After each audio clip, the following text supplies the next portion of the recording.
Hello, Mr. Doug Gordon. Welcome to the first ever episode of Pod Talks with Mohamed Talks. This is the first episode, and we're going to be having it with who else other than Mr. Doug Gordon, one of the greatest people that I met on many occasions on Clubhouse, and I've actually had him on another episode on another podcast. And I can't wait to talk to you today about podcasts themselves, so I can at least get a few tips to continue on my podcasting journey. Oh, Mohammed, it's an absolute pleasure to be here. Lovely to see you. It's absolutely amazing. If you would like, you can introduce yourself and tell us what you've done in the past, and then we'll get onto the questions. Well, I have to say, for everybody listening, I first met this man. He was 12 years of age on Clubhouse, sharing the stage with the likes of Les Brown, Brian Tracy, Grant Cardone, a load of other amazing people in terms of speakers, and then myself. And I have to say, I was so impressed. And ever since we've been following each other. And my career really started. I was 21 years in the investment world, selling hedge funds, mutual funds to large B2B banks. And during that time period, I actually grew a business from 50 million per annum sales to 1.75 billion, was in the newspapers, the Times, the Independent, for being successful in corporate world as a C-level exec. Then had a near-death experience, then pivoted completely out of all that kind of stuff into doing radio shows, national radio shows to begin with, which I had you on mine. And then I moved into corporate training, coaching, consulting, and I do a bit of a healing on the side as well. So speaking all around the world, spoken in Cambridge University twice, Stanford University, Trinity College, Dublin, and companies like the Samsons of the world, the Dells of the world, the JP Morgans, and so on as well. So pretty, well known in the UK and Ireland, but very much still new to the game myself in terms of trying to move out of the corporate world and move into the professional speaking world. I mean, it doesn't sound like you're new to us. That was the best introduction I've ever heard so far. And yeah, so we're going to kick it off with a basic question. What is your experience with podcasting and radio shows? And do you think that there are some skills that overlap? Yeah, well, obviously, look, so I actually, back in 2017, I first got on radio shows where I was told I had a voice for radio, which is better, I suppose, than saying that I have a face for radio. And at that point, then I went on a few radio shows where I was the person being interviewed, and then eventually someone suggested getting on Dublin City FM here in Ireland, which I did, and running my show called Inspirational People, Inspirational Stories. I really enjoyed working there. The great thing about working in a radio show is that they do it all for you. So you don't need to do any of the stuff in the background, other than obviously get the guests, which I did, and record it and then send it straight through to the guys in the radio show. Obviously, with podcasting, you've got to do it all yourself, unless you have a team who's working with you alongside you. But it's relatively inexpensive these days with the stuff that we got in terms of using, obviously, even an iPhone 16 these days, using the Rode things that I can see you're using as well, are amazing for, obviously, in terms of audio and visual as well. And I think those iPhones these days are as good as anything. And then on top of that as well, I would use stuff like InShot to obviously edit it and then put it up there. And I put it on Apple, Spotify, and obviously YouTube as well. And I think, the reason why I moved away from radio shows was I wasn't really being paid that much, but it was a great opportunity to meet some amazing people like yourself. I've had New Thank York you. Times bestsellers on there as well. One of the great thing about podcasts and radio shows is that you get to meet amazing people like yourself. You get to meet, so many different inspirational people around the world that you could mastermind with, get to know, have friendships with, and then maybe even share the stage with, which I have with quite a lot of them as well. So that gave really a good platform. The reason why I really moved across to the podcasting is because I was offered sponsorship with Together magazine and now Louis Copeland, which is one of Ireland's leading brands in terms of menswear. And that obviously helps in terms of being able to get the podcast out globally, but also have a bit more control in terms of the sponsorship and everything like that as well. Okay. So, as a person who has the voice for radios, and I can confirm that quite a lot, you do sound like one of the greatest voices I've ever heard, like audially. Like, I would love to hear an audiobook read by you. So, moving on to the next question is that is your book, I presume, behind you, Charge Yourself Up for Success. could you tell us how you got, because I'm an author myself, right? And the way I get motivation, I mainly for self-help books and for self-development books, I grab a problem that I faced and I put it into a book, and I'm what we call a pantsy author. I'm someone who puts the main character in the middle and I work my way back and forward, and that's what I'm doing with my current uh, series, Do You Have Time, and Those Among Us, coming this summer. And that's what I'm going to be doing for the rest of my life. But tell me, how did you get the motivation and the ideas to write a book to help people charge themselves up for success? Yeah, so what happened, Mohammed, was I had a near-death experience back in 2013. And it's actually started around 2008 when obviously the markets fell through the floor, stock markets, that was. It was a really tough time for a lot of people. I was working on the stock market as a fund manager guy, and we lost a lot of people in our team. It was, a very tough, stressful time. That stress led to ailments and doctors with me, and then two operations that went wrong, and then 3 years of 4 years of chronic pain, and that led to the near death experience. And that really kind of changed me. And I thought I'd been through a lot. I'd learned a lot. I'd had some success in the corporate world, the sports world, but then had a lot of stuff where I'd gone from, perfect health to bad health and then back to perfect health again. So I think we go through these things in life and we almost have our, mess that we go through to turn into a message, to give it meaning, to help other people in some way or form. And I think if you have gone through something in life and you know that there's a unique perspective of your own story that can help other people in some way or form, it would be almost unjust not to be able to tell that. So that's what I was really trying to do. And I tried to take everything in my learnings on the radio show, because by the time I'd done the book, I'd done about 250, 300 different interviews on my radio show. So it was a mix of my own learnings, but also learnings from people that I'd had on the radio show, to be able to share insights to help people become successful in their relationships, in their work, and in their life as well. Okay, that's fair, to be honest.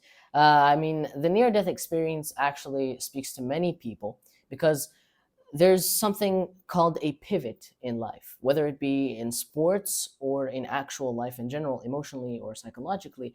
You go one way and it goes like a joke, right? Because the meaning of jokes is they take you one way and then turn you the other for something unexpected. We're not saying that pivots and the near death experiences in life are jokes. This is a bad analogy. But I'm trying to say is that experience in life is what gives you the credibility that you need to speak confidently. And for me, I think that hopefully I get enough experience where I can help more people. And at the moment, I can help people younger than me or help people less experienced than me. But I genuinely want to help everyone else because I feel better, and I'm pretty sure everyone does, when you're trying to help someone who's in your position because you know exactly what they're thinking and you're familiar with the spots that they're in. So, another thing is, I want to ask you, if you were to choose any other career in life, what would it be? Ooh, that's a good question. I love professional speaking. So I think, the ability, I do a lot of mental health work. I think because I think you were on Yes, some of the mental wellness rooms that you in came into when I Clubhouse. was on the pandemic. And I probably did about 2 or 3 thousand hours on there during the pandemic to help people who are struggling with suicide and depression. And I do love that. I love being able to see change in someone else's life and matching exactly what you said. The greatest gift you can possibly have is giving to others. And during that time period, when I was sitting on those panels with psychologists and psychiatrists, helping people with that kind of stuff, that was really fulfilling. So I think something like that would be a very good thing. But what I find by going on stage like yourself and being able to touch many hearts in one, I was going to say sitting, but standing in terms of presentation, it can really help people and change their lives. And I found that as a very positive way to be able to touch more hearts in a smaller space of time.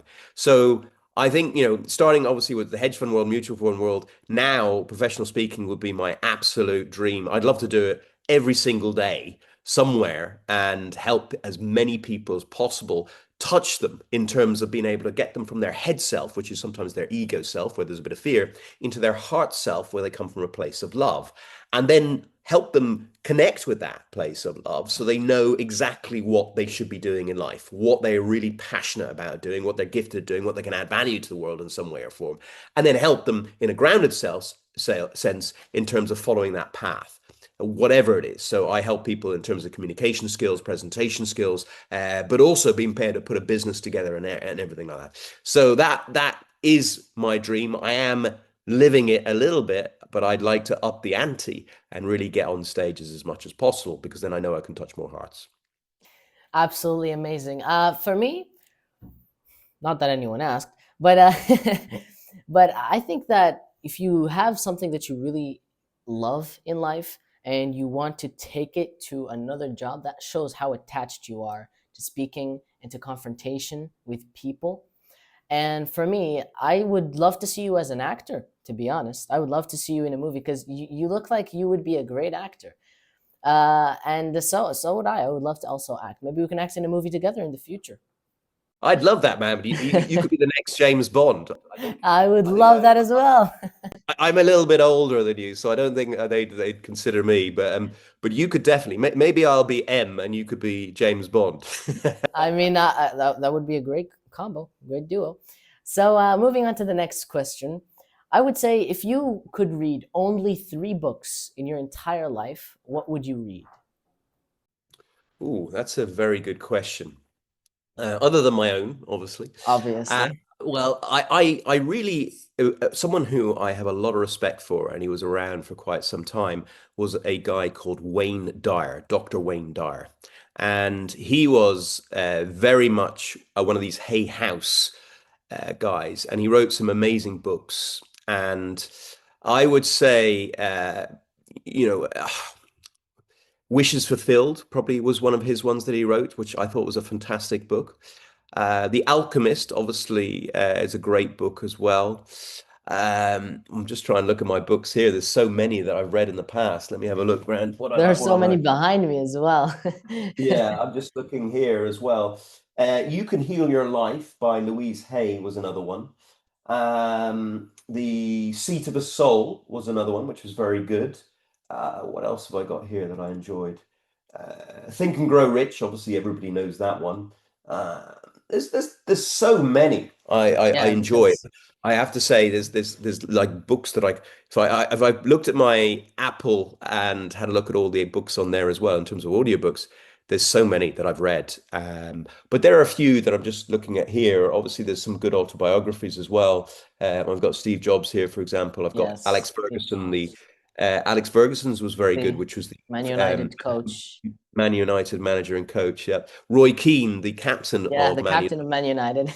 I'm a very big fan of his, and there's many others of inspiring people who've been successful in life in some way or form, which I've really enjoyed. But there's just a few just to name. So, yeah, I mean, for What me, about you? What about you, Mohammed? I would just read Sherlock Holmes, Alice Mhm. in Wonderland, and for my final book, that would just be the Quran. That would just be it. Because if you have a good mix of fantasy and then something to pull you back into the real world, you're not a detective and you're also not down a rabbit hole. That would just be it. Because to me, fantasy is so much better than any other book. Self-help books are great and they're amazing, but if you can extract the lessons from a story yourself, you will feel impactful. Because one of the biggest lessons that I learned from Sherlock Holmes is assumption. Because everyone assumes he's just assuming, and that's what leads him to always gain an edge on everyone else, is that he never lets them know his next move because they don't know. They're always assuming. So that's to me my top tier number one book of all time. And it's so sad that they haven't made better adaptations of the movies and series to this day. But yeah, so that would wrap up today approximately. That was one of the best sittings I've ever had this entire summer. Thank you very much for this great time. I enjoyed it 100%. I loved being here. And yeah, if you have any final words, I give you one last question to answer quickly. And it is, would you ever live another or a different life? Well, having had the near-death experience, I truly believe, as Einstein said, that energy never dissipates, it just moves from one form to another. And based on that premise, I believe, and I've studied many religions, and they're all beautiful, including Islam as well, in terms of they're like beautiful rivers to the seed being God, Allah, universal energy, whatever you believe in, really. And they're just different paths to getting that. And I really, truly believe that true path is to a place of love. And then when you get that in terms of self-love yourself, is to project that out to as many people in this world as possible. Just my viewpoint. But on that viewpoint, I truly believe that we come down to this planet to learn, to grow, to evolve, to become better versions of ourselves. And why would you just come down as you or I, if you're a spiritual being having a physical existence? Why would you not come down as the king, the queen, the prince, the pauper, the imp, the Olympian, to experience life in different ways, in different forms, to understand the entirety of this game and this beautiful thing we call life? And based on that premise, if you're having a hard time out there and a tough time out there, maybe you should pat yourself on the back, because maybe you've played this game of life so often that you're testing yourself to the ultimate to see if you can get through all these tough times and come out the other side as the best version of you and turn your mess into a message to give it meaning to help other people in some way or form. I will caption that though, because I do work with a lot of suicidal people sometimes. I do believe in some way or form, either for karma or either for something to learn in this lifetime, that you chose this life for a reason, to see if you can get through whatever test it is this time. So don't take that away from yourself, because you may have to then redo it all over again. That was what I'd probably say. That was the best way to end it off for today. Thank you guys so much for being here and for watching. Always, we're going to leave Mr. Doug Gordon's socials down below. Show him the love and support he deserves just for that final message. You don't even need to watch the entire podcast. Just skip to this. I'm going to put this down in the timestamps below for everyone who's having a hard time, who's having a difficult time in life. And it's just an easy way to say you're not alone. If one of the most successful people I know has gone through it, then you're surely on the right path towards success as well. Hope you're having an amazing day, Mr. Doug Gordon. It was an absolute pleasure, and I'll see you guys on the next episode. Bye.